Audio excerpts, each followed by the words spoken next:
Okay, ku bantu barebye episode ya mbere rero, cyangwa se ku bantu batarareba episode ya mbere, wanyaruka ukareba kuri ino YouTube channel, ugakora subscribe, ukareba kuri episode ya mbere, ugahita usobanukirwa aho tugeze. So hano rero twihuse rero, nari ndimo ndabibereka kuri bino bishushanyo nakoze, ariko reka tujye kuri price turebe bino bintu uko biba byagenze.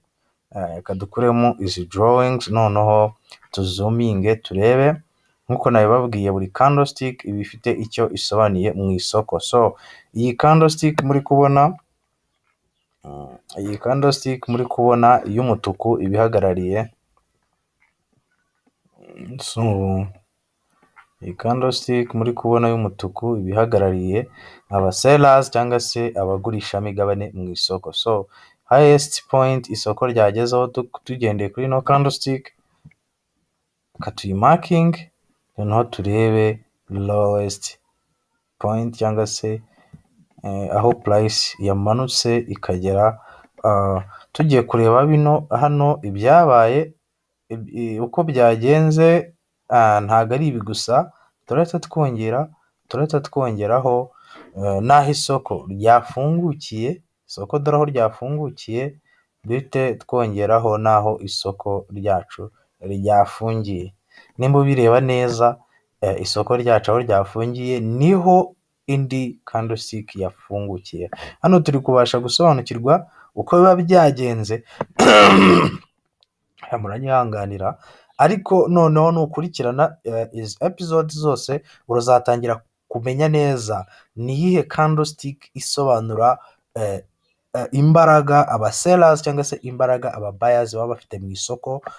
Ikindi ni gute wamenya candlestick iri bukurikire, ari byo bita candle range. Tuzabyiga uburyo ugenda usobanukirwa aho isoko ryawe riri kugana.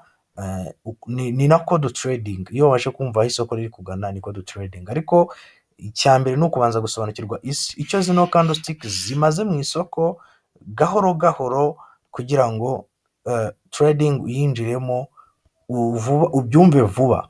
Ndashaka ko ubyumva vuba bitakuvunnye, ariko nuhita ujya muri byinshi utabanje kumenya na bino bizakuvuna. So niyo mpamvu nkora video ntoya. Twagiye dusigaje iminota 2 n'igice ngo tubirebe. Hano twari turi kureba kuri chat, so twasubijemo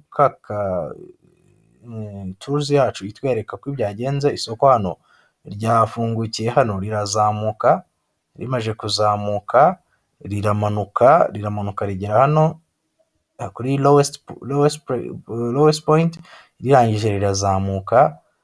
Isoko ryacu nahangaha ryafungiye, aha niho ryafungiye, ryazamutse rirangije riramanuka. Hano aba buyers babanje gushyiramo utubaraga, ariko dupfa ubusa. Aba sellers barapushinga. Bigeze hano, iyi performance yose yakozwe n'aba buyers, kubera ko nibo bazamuye isoko. Imbaraga z'aba buyers zitarimo, ntabwo isoko rizamuka, ryari kuba ryafungiye hano. So twihuse nanone, reka turebe candlestick y'aba buyers. Twihuse reka dufate iyi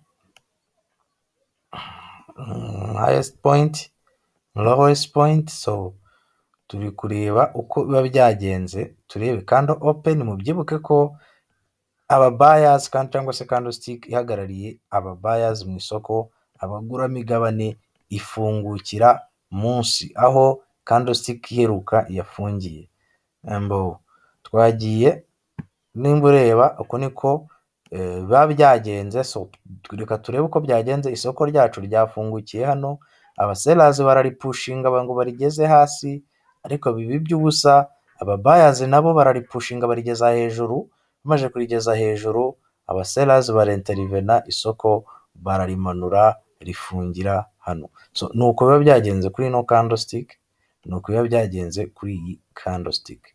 So ubu ngubu ndakeka buri muntu wese yabasha gusobanukirwa izi candlestick uko performance iba yagenze, kuko niko biba byagenze kuri zose. Kamemu n'iyi ngiyi ubona.